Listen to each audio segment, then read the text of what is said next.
Alors nous sommes aujourd'hui mardi, on est donc le 16 Adar et nous sommes arrivés d'Af Nun Aleph de Baba Batra, Nun Aleph à la 4e ligne. Velo la isha benerse vala vechole. Donc on a vu ça dans la Mishnah, une femme n'a pas de hazaka dans les biens donc de son mari. C'est-à-dire si elle est en train de manger, de profiter d'un terrain de son mari, elle ne peut pas venir après 3 ans et dire mon mari me l'a vendu. Il n'y a pas de hazaka.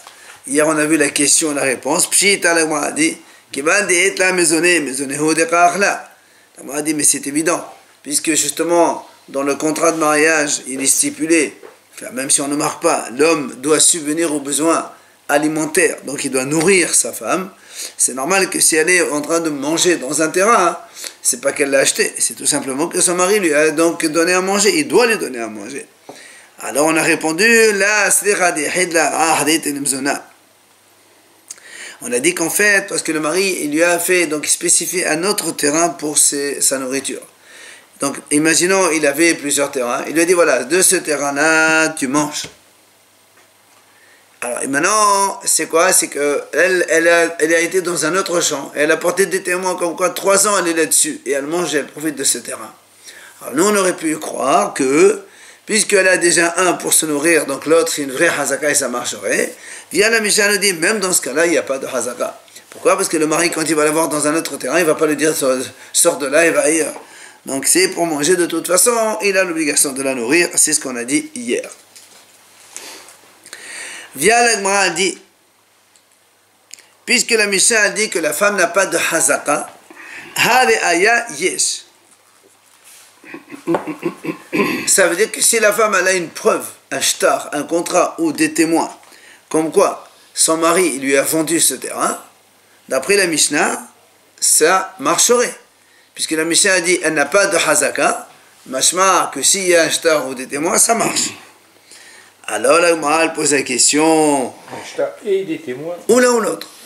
Même deux témoins, témoins, comme quoi il lui a vendu devant 2 témoins, ça suffirait. Alors la Gemara pose une question.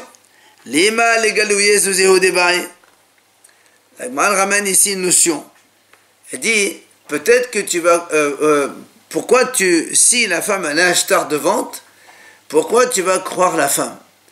Peut-être que le monsieur, il craint que sa femme lui cache de l'argent. Qu'est-ce qu'il fait? Il lui dit, voilà, je te vends un terrain. Et elle ressort l'argent. En fait, il a fait ça, c'est un truc pour qu'il lui sorte l'argent qu'elle a. C'est pour ça qu'on pose la question. Pourquoi tu croirais que la vente, elle est vraiment officielle? Peut-être que le monsieur, le mari, avait dans la tête, avait dans son esprit de vouloir... Parce qu'elle, peut-être qu'il constate qu'elle lui enlève l'argent de droite à gauche, et donc elle les cache quelque part. Alors, qui appartenait au mari alors. Bien sûr, c'est ça. Ou même elle a de l'argent ailleurs, je ne sais pas. Ça n'a aucune importance. Puisque tout l'argent que la femme a, donc ça appartient au mari par définition. Non, pas avant le mariage. On parle quand elle se marie, déjà elle vient. On ne parle pas de ça. Donc la Gemara a dit, Lima legalo ezozeo debaye. Pourquoi tu dis pas ça? Que le mari il a fait ça justement pour donc un petit peu sortir l'argent de sa femme de sa cachette. Shamarat minna. Alors le m'a dit, si on n'a pas parlé de ça dans notre Mishnah, alors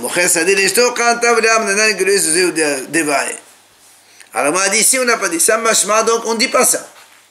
Si la Mishnah n'a pas parlé de ça, donc on ne dit pas cette notion. Donc on déduit que celui qui vend un terrain à sa femme avec un shtar ou 2 témoins, l'acquisition elle est officielle et on ne dit pas cet argument là comme quoi peut-être qu'il a fait cela juste pour donc dévoiler son argent caché. Et tout l'argent de la femme appartient au mari. Comment le mari peut vendre un terrain à sa femme? Mais il lui cache. Oui, c'est ça le problème. On a dit si c'est pas ça, on enlève ça. Il y a pas, c'est toute la crainte elle est là. Peut-être qu'il a fait ça juste pour qu'elle lui sorte l'argent qu'elle a. La Gemara a dit là. La Gemara a dit non. Ema hari aya yesh. Bishta matana. Il lui a dit la Gemara non. Quand tu as fait ta déduction, tu as dit il n'y a pas de hazaka, mais il y a donc parce que nous on a déduit, donc on ne dit pas ça. Et moi, non. Tu peux dire, il n'y a pas de hazaka, mais il y a un aya, c'est-à-dire l'aya elle marche, un shtar ou des témoins ils marchent, bishtar matana. C'est-à-dire quand l'homme il fait un cadeau à sa femme d'un terrain, dans ces cas-là, le cadeau il est officiel. Donc la femme qui a un shtar dans lequel son mari lui dit qu'il lui a donné un cadeau, un terrain, alors là on croit. Et donc ne dis pas que la déduction de la Mishnah c'est que puisque elle n'a pas de hazaka, machma qu'un shtar devant lui, et donc on ne dit pas la notion comme quoi le mari il fait ça pour lui tirer l'argent, on ne dit pas ça. On dit non, ça existe cette notion. Et quand est-ce qu'on dit que la femme acquiert, c'est seulement quand il y a un shtar matana, un cadeau. Quand on donne un cadeau, on ne donne pas un cadeau pour... De toute façon, il ne reçoit pas l'argent en échange. Donc, ça, c'est sûr que c'est certain que c'est ce qu'il faut. Amal et Rav Nachman et Ravuna. Il a dit Rav Nachman à Ravuna. La hava mor gaban be'urta betchuma. Tu n'étais pas hier au Bet Midrash. Dommage, ce qui est le dommage, tu sais pourquoi? Il lui dit on a dit des choses très intéressantes. C'est quoi les choses intéressantes que vous avez étudiées? Alors il lui dit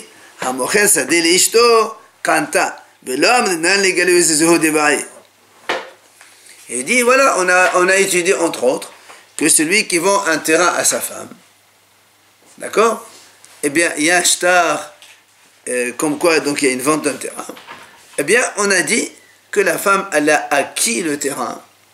Et on ne dit pas cet argument qu'on avait donc mentionné tout à l'heure, que peut-être que l'acquisition, elle n'est pas bonne, et le mari, en fait, il voulait juste un peu dévoiler l'argent de sa femme aussi qu'il est caché. On ne dit pas ça. Parce que nous, dans la Gemara, maintenant, on vient de dire que c'est peut-être pas sûr que c'est ça. Et lui, il dit, voilà, nous, on a étudié ça effectivement, que quand on vend un terrain à sa femme, eh bien, la vente, elle est officielle, et on ne prétend pas peut-être que le mari il a fait ça pour lui dévoiler la cachette de son argent. On ne dit pas ça. Alors Amal, alors il vient, Ravuna, il dit à Rav Nachman, il lui dit, Pshita, il dit, qu'est-ce que tu m'as rien appris d'intéressant, tu m'as dit des choses intéressantes. Il dit, Dal Zosé Mechav, il lui dit, attends, je ne comprends pas. Il y a un shtar ici. N'est-ce pas? Toi, tu me dis peut-être que le mari il a fait ça pour lui enlever l'argent qu'elle a. Il dit, mais moi, pour l'instant, enlève l'argent de là. Il y a un shtar. Donc, quand il y a un shtar, c'est ce que le shtar, il domine sur de tout ce que tu es en train de dire. D'accord? Il lui dit, la preuve, Milatna, n'est-ce pas qu'on a vu dans la Mishnah, on a enseigné, Nechassim shiesh lahen harayut. Il a dit, donc n'est-ce pas qu'on a déjà étudié, ça c'est une leçon connue, les chassim chez donc les biens qui ont des garanties, c'est-à-dire les biens immobiliers, donc les terrains, ils peuvent s'acquérir soit bekesef, soit avec de l'argent, soit bishtar, soit avec un contrat, soit bahazaka, soit quand on se met là-bas dans le terrain et on travaille, on fait des choses dessus. Donc tu vois bien que ça c'est une Mishnah qui le dit. Donc cette femme-là, elle a un shtar. Donc si elle a un shtar, donc c'est sûr que l'acquisition est officielle, tu ne vas pas m'inventer des idées, peut-être qu'il voulait, etc., etc. Et ça, il n'y a pas. Amalé, alors il dit l'autre, Rav Nachman il lui dit, il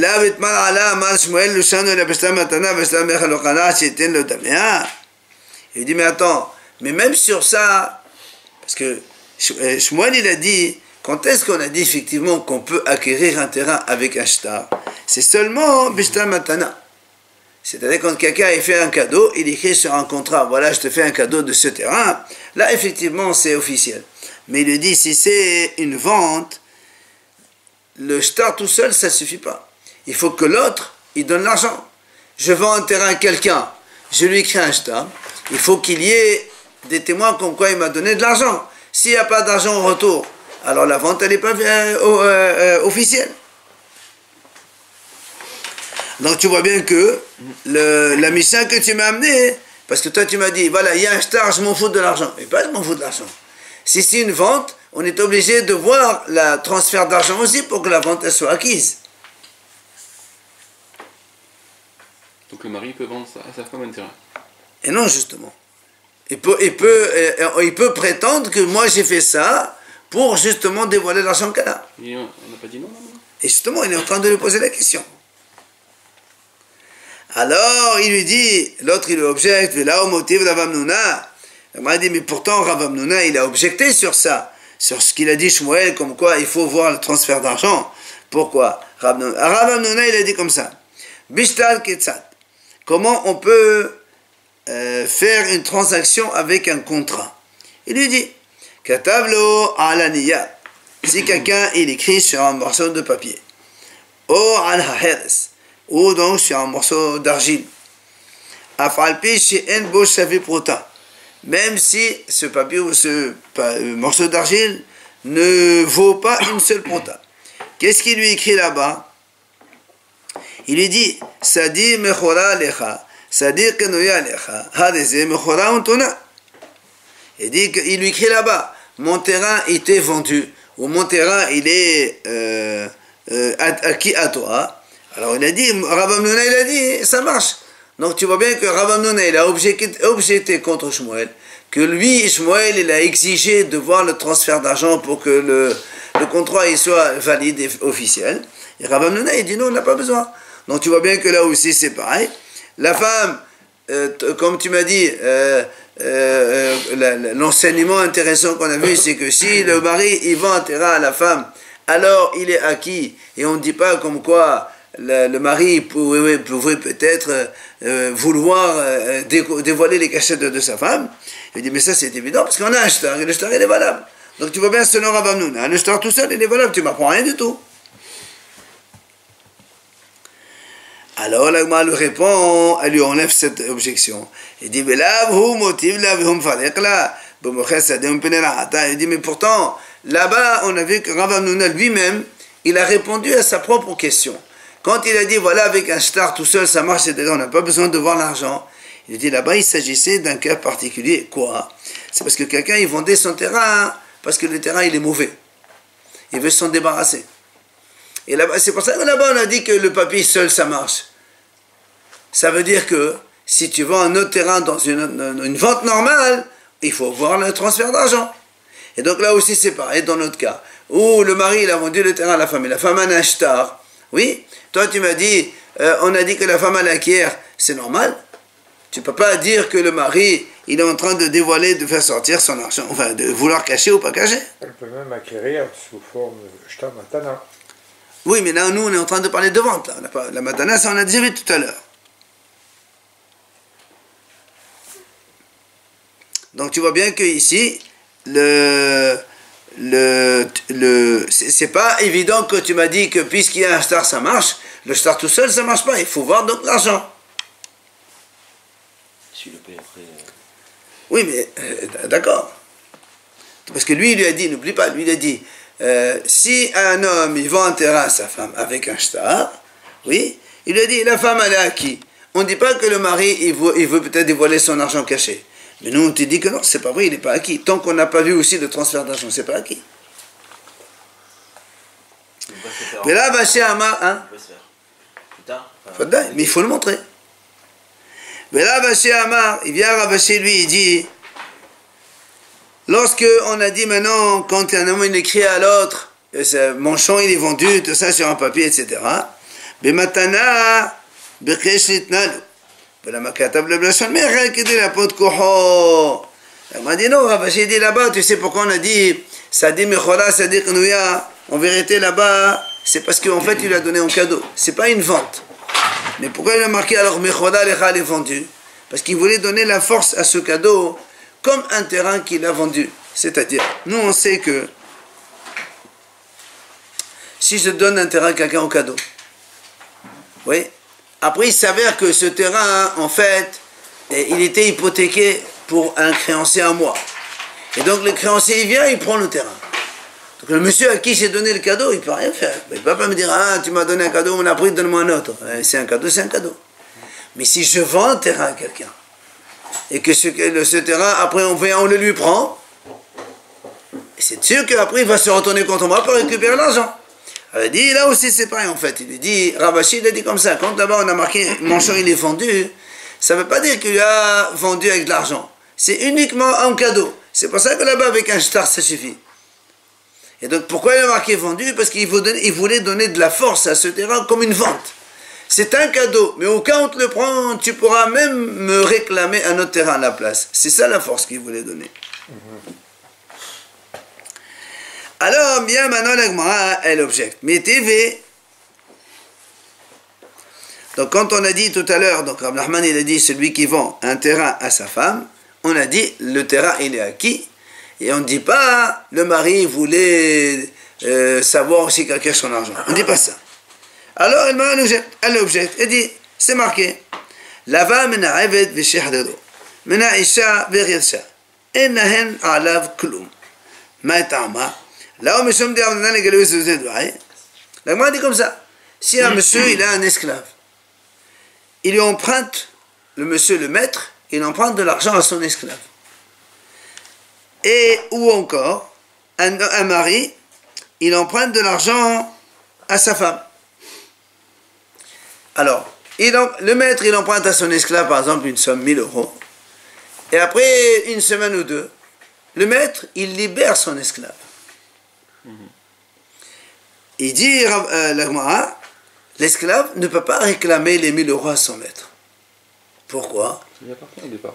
L'argent, non, au maître. Non. Non.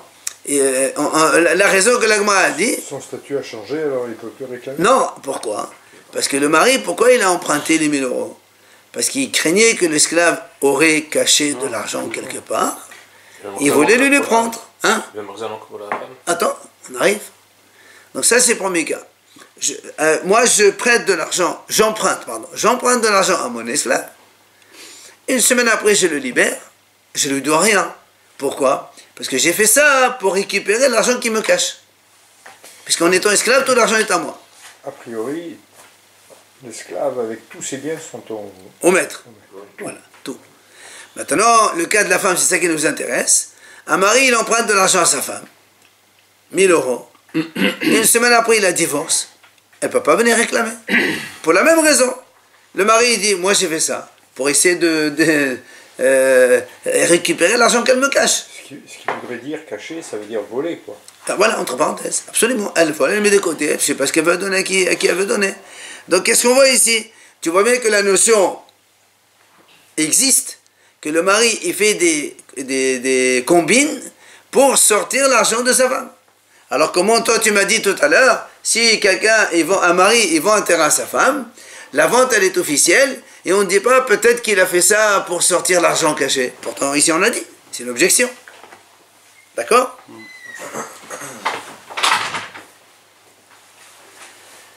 Viens, la Gemara, elle répond. Elle dit non, c'est pas une objection. Je te réponds. Shane Hatam. Dit c'est différent là-bas. C'est quoi différent? De la nehale le shavier nafshe aeved love le ish malve. La Gemara dit. La Gemara dit c'est pas du tout la même chose. Pourquoi? Chachamim disent de façon générale, un homme, il n'aime pas avoir des dettes. Parce que quand on emprunte de l'argent, on est un petit peu, donc selon les termes de Shlomo Melech dans Mishnah, un emprunteur, il est comme un esclave du prêteur. Ah oui, quand tu empruntes de l'argent à quelqu'un, tu es un petit peu en position de dominer. On va arrêter. Alors il dit là-bas, quand un homme il emprunte de l'argent à sa femme, un homme ne peut pas se mettre comme ça, c'est pour rien, dans une position de faiblesse. Là-bas, s'il a fait, c'est parce qu'il a des raisons. C'est quoi les raisons? Justement, il voulait sortir l'argent de sa femme, qu'elle a caché. Donc là-bas, on le dit, cette raison, parce qu'il y a une raison de dire cette raison. Alors que dans une transaction, une vente, il n'y a aucune raison de dire ça. Personne ne t'a dit de vendre. Si tu as vendu, c'est que c'est officiel. Donc c'est pour ça que c'est deux choses. Pardon? Il peut y avoir d'autres raisons. Trouvez-les. Marsa. Les impôts veulent de l'argent, il faut de l'argent. Quel rapport? À sa femme. Mais c'est quand même de l'argent caché. Non, mais non. Nous, ce qu'on veut montrer ici, que voilà l'argument que le mari essaie de sortir l'argent caché de sa femme, il est mentionné ici. Alors on te dit non, c'est pas la même chose. Là, ben, il y a une raison pour laquelle on dit ça, parce que sinon le mari, il n'est pas bête d'emprunter de l'argent. Est-ce que le mari va emprunter de l'argent à sa femme? S'il emprunte, c'est qu'il se met en position de faiblesse. Pourquoi il a de l'argent, lui, c'est pas un problème. Pourquoi il emprunte? C'est parce que il voulait sortir l'argent qu'elle a caché. Mais dans la vente, il n'y a pas cette notion. Il n'y a pas de position de faiblesse. Tu vends un terrain, ben, tu vends un terrain, donc dans ces cas-là, il est à elle. C'est pour ça que c'est donc deux choses différentes. Donc il n'y a pas d'objection. Alors, l'Agma dit, Shalach Ravuna Baravin, il a envoyé une question. Hamochel Sadeh Lishto, Kanta, celui qui vend le terrain à sa femme, elle a acquis. Uval Ochel Perot. Et le mari, il peut manger les fruits de ce terrain. Comme tout bien qui appartient à la femme quand elle se marie, elle rentre avec, même si elle l'a acheté maintenant en plein milieu, le terrain, le fond, il appartient à la femme, et le mari, il mange les fruits. Ça, c'est des choses qu'on connaît. Béram, cependant, Rabbi Abba et Rabbi Abahu b'chok de l'adol amro, b'matana b'keshet nula, b'lama katab la leshom. Mais rien que dit la pote de Kohan. Il vient Rabbi Abba et Rabbi Abahu et tous les grands de la génération de l'époque, ils ont dit Amro, ils ont dit non, b'matana b'keshet nula.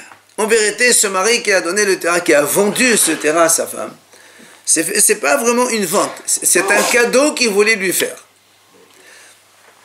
Or, quand un homme donne un cadeau à sa femme de cette façon, eh bien, il n'a pas le droit de manger les fruits. C'est pas comme un terrain quand on donne un cadeau à quelqu'un, on lui donne de bon cœur, on donne tout. Donc, s'il a donné ce terrain à sa femme, donc il lui donne tout, donc il ne mange pas les fruits. Alors pourtant il y a marqué Machla, vendu. Il dit non, pourquoi il a marqué vendu? Comme on l'a dit tout à l'heure, il voulait lui donner la force de ce cadeau comme une vente. C'est-à-dire au cas où il y a des créanciers qui viennent lui récupérer ce terrain, elle pourra lui réclamer un autre à la place. Donc ça c'est Rabbi Abba et Rabbi Abou et tous les grands de la génération. D'accord? Viens maintenant la Gemara sur, donc on a vu l'avis de Ravuna Baravin qui a dit celui qui vend à la femme, elle a acquis, il peut manger les fruits. Et les deux autres Hachamim et tous les grands de la génération ils disent elle a acquis, mais il ne mange pas. Pourquoi? C'est comme un cadeau qu'il lui a fait. Alors évidemment on pose la même question que tout à l'heure, mais TV là-bas de Cheikh Dado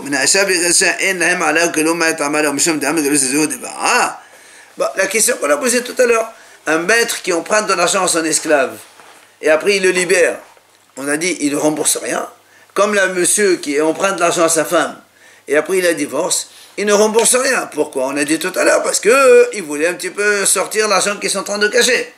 Ah, ça veut dire quoi? Ça veut dire que la notion que l'homme tente de dévoiler l'argent caché de sa femme, c'est une notion qui existe. Alors pourquoi ici tous les deux, ils ont dit, tout le monde, ils ont dit, quand le mari vend un champ à sa femme, un terrain, la vente, elle est acquise. On devrait dire la même chose. Il lui a vendu, c'est juste pour sortir l'argent qu'elle est en train de cacher. C'est gratuit, c'est maintenant. Hein? C'est maintenant. Non, ça c'est, on a bien dit.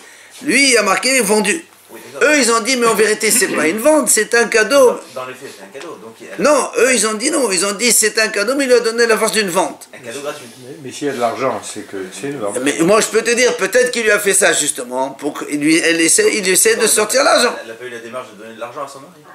C'était un cadeau, donc il a Oui, pas mais- dévoilé une somme d'argent cachée. D'accord, mais dans tous les cas, pourquoi tu dis pas, il a fait ça pour qu'elle lui essaie un petit peu de sortir l'argent qu'elle a? Mais c'est- Lui, il donne un cadeau de terrain. Alors, il donne un cadeau, elle aussi, elle donne un cadeau. D'accord? Alors, on répond la même réponse que tout à l'heure. Il lui dit non. D'accord? Donc, ce qu'on a dit tout à l'heure, que quand un homme, il emprunte de l'argent à sa femme, jamais un homme ne ferait une telle chose, parce qu'un emprunteur est toujours en position de faiblesse par rapport au prêteur. Et donc l'homme ne se met pas dans cet état-là. Donc l'homme, s'il a fait ça, c'est qu'il avait cette raison. Donc cette raison de ne pas, de vouloir sortir l'argent caché de sa femme, c'est pour ça que là-bas c'est différent. Mais de façon générale, l'argument n'existe pas.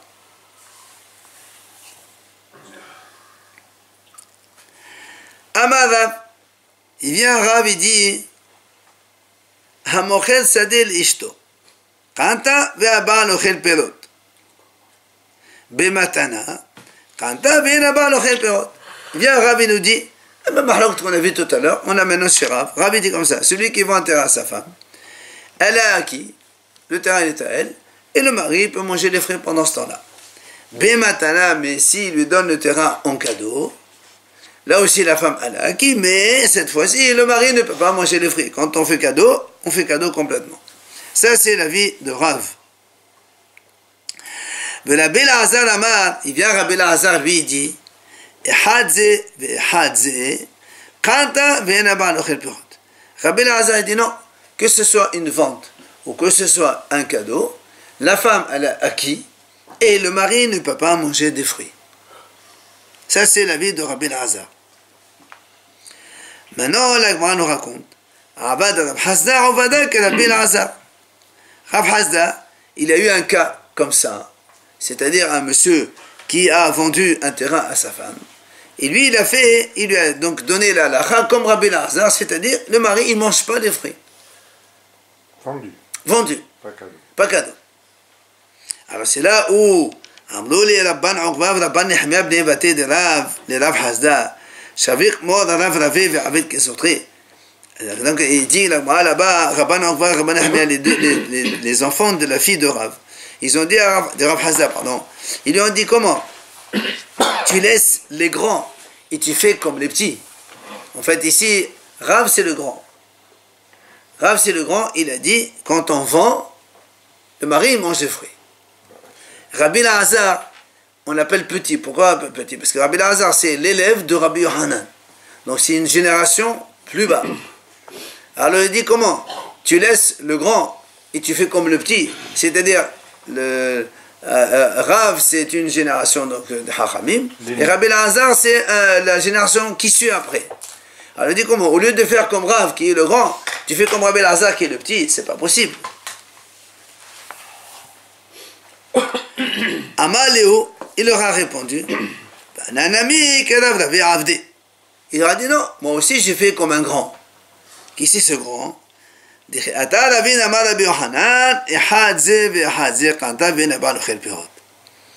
lui dit moi aussi j'ai fait comme un grand.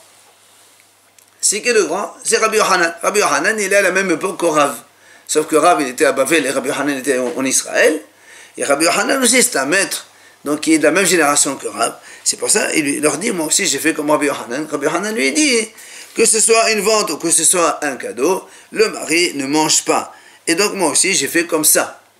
Donc Rav Hasda il se défend. Amar Rava,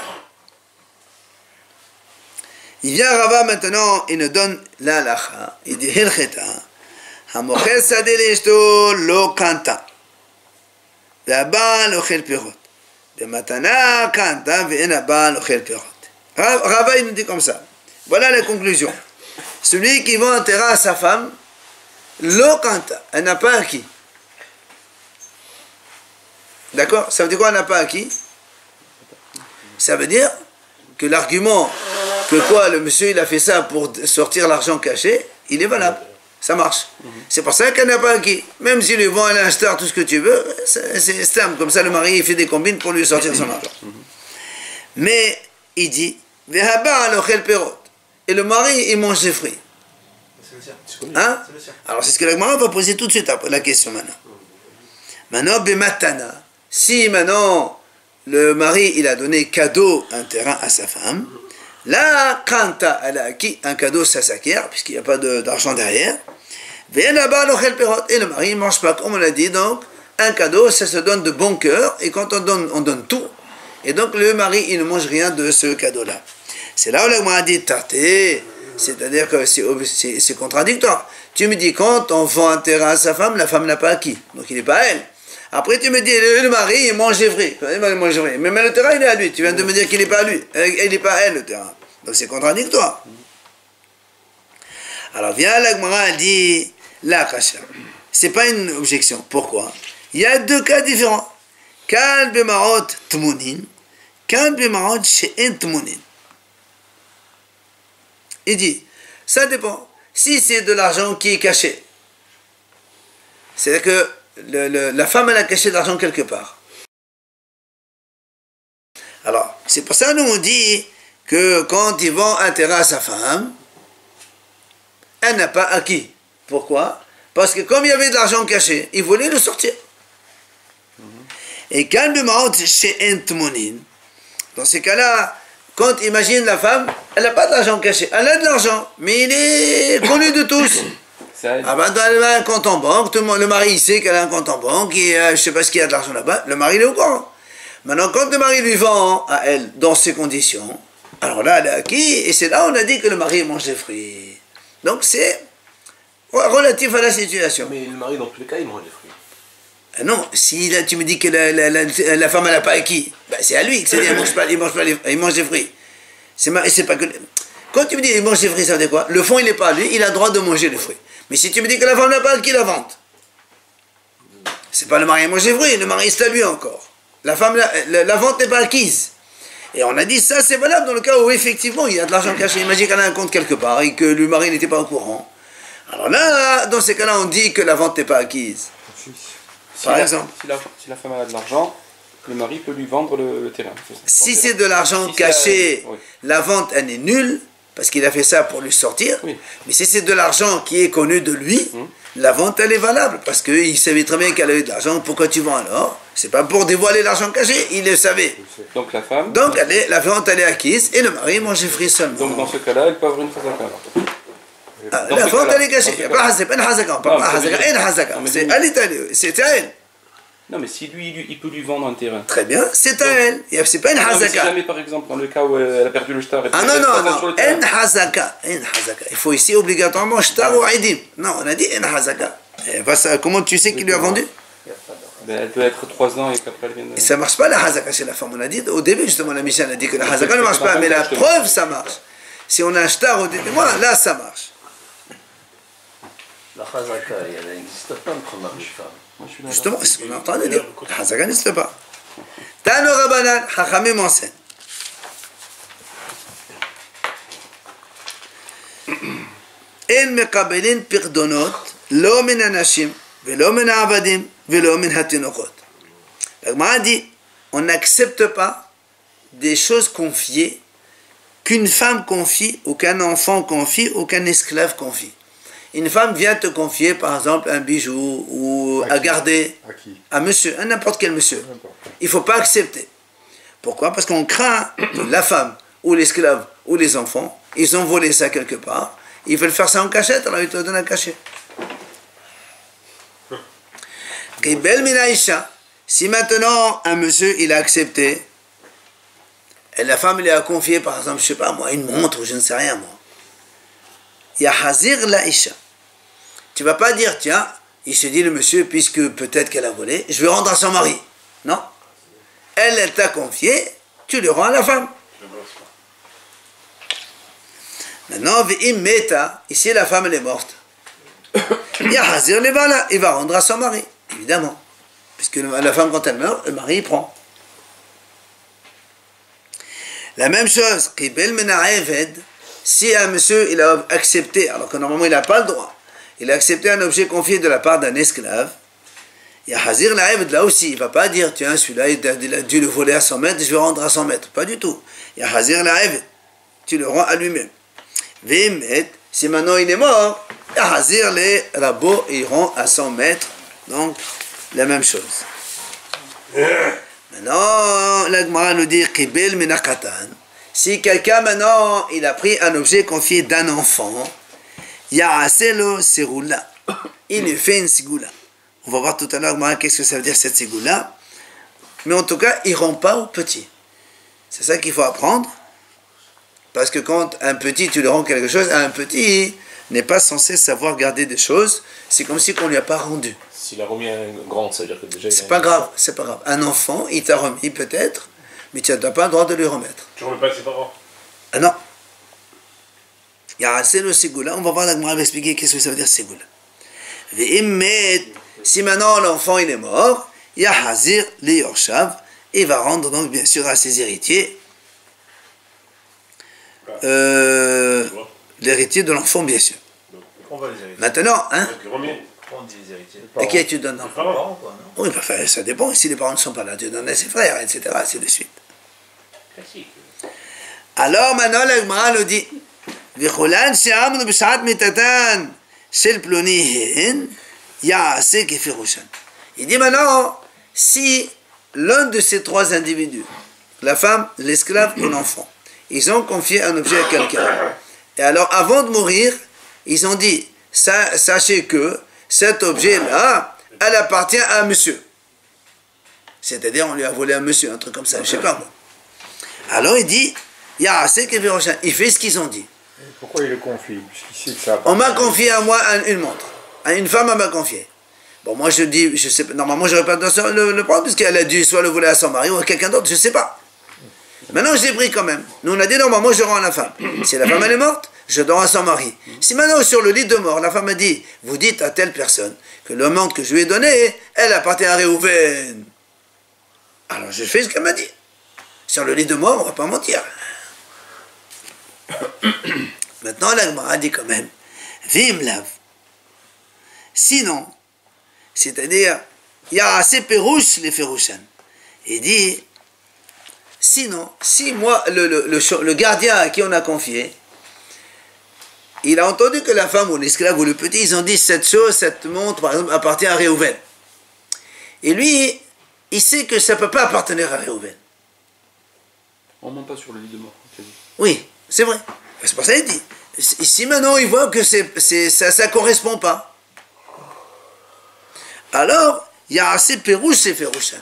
Lui-même, il doit trouver une explication à cet aveu, on va dire comme ça. Et la Gemara a dit, dans ces cas-là, il va rendre au mari, au fait. Pour la femme, quoi.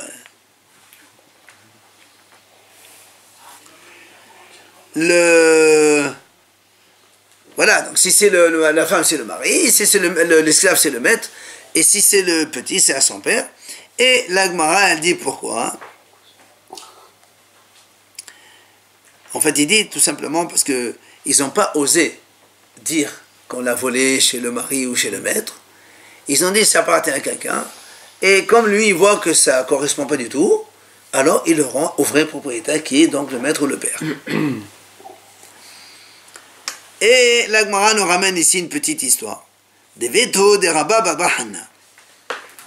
La femme de Rabba Baba Hanna, qui chasharva, quand elle était en train de mourir, Amra, elle a dit, Hanekefe, c'est boucle d'oreille,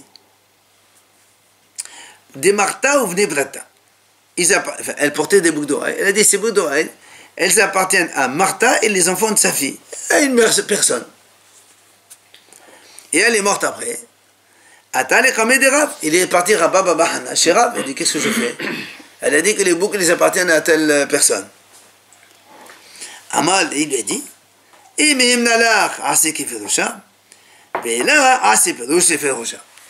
dit, si tu as confiance en ta femme et qu'elle ne dit pas des mensonges, donc ce qu'elle a dit, c'est vrai, tu rends à cette femme, fameuse Martha et Ibn Brata et les enfants de sa fille. Maintenant, si tu sais que c'est pas vrai, eh ben toi-même tu essaies de trouver donc le propriétaire. Enfin, en vérité, c'est qui le propriétaire? C'est lui-même. Si tu sais que c'est pas vrai, donc ta femme, elle n'osait pas dire qu'elle t'a volé à toi les boucles d'oreilles.